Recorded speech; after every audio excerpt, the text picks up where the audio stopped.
Selamat pagi, salam sehat buat kita semua.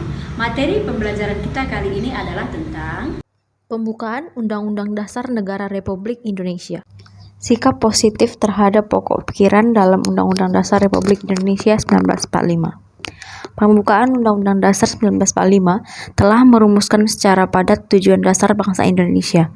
Namun, pembukaan Undang-Undang Dasar 1945 bukanlah sumber permasalahan yang pernah terjadi selama ini.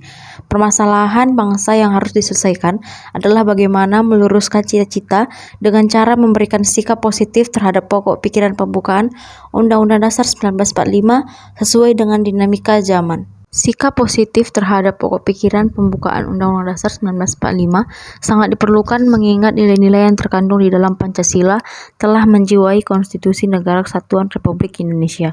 Bahkan pokok pikiran Undang-Undang Dasar 1945 tidak dapat diubah oleh siapapun termasuk MPR, sebab perubahan terhadap pembukaan Undang-Undang Dasar 1945 berarti pembubaran Negara Kesatuan Republik Indonesia.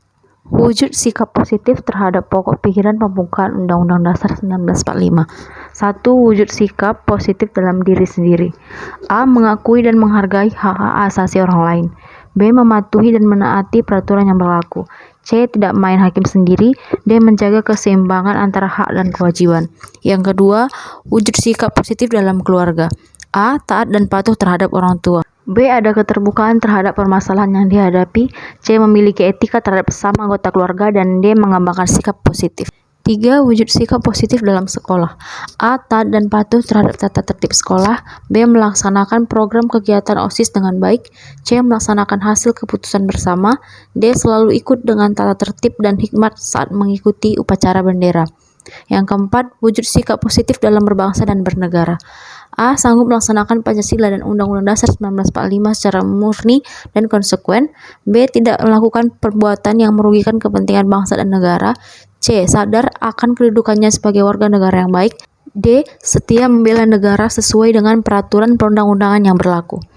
Usaha mempertahankan pembukaan Undang-Undang Dasar Negara Republik Indonesia tahun 1945 tidak cukup hanya dengan memahami isi alinea dan pokok-pokok pikiran dalam pembukaan Undang-Undang Dasar Negara Republik Indonesia tahun 1945. Namun yang tidak kalah penting adalah mewujudkan makna yang terkandung dalam setiap alinea dan pokok-pokok pikiran dalam pembukaan Undang-Undang Dasar Negara Republik Indonesia tahun 1945 dalam kehidupan bermasyarakat, berbangsa, dan bernegara. Setiap lembaga negara, lembaga masyarakat, dan setiap warga negara wajib memperjuangkan makna yang terkandung dalam alinea dan pokok-pokok pikiran pembukaan Undang-Undang Dasar Negara Republik Indonesia tahun 1945 tersebut menjadi kenyataan.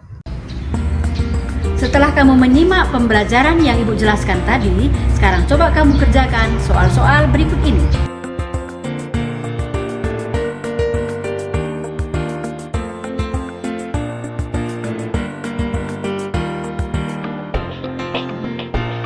Sekian pembelajaran kita kali ini, semoga bermanfaat dan sampai jumpa pada pelajaran berikutnya.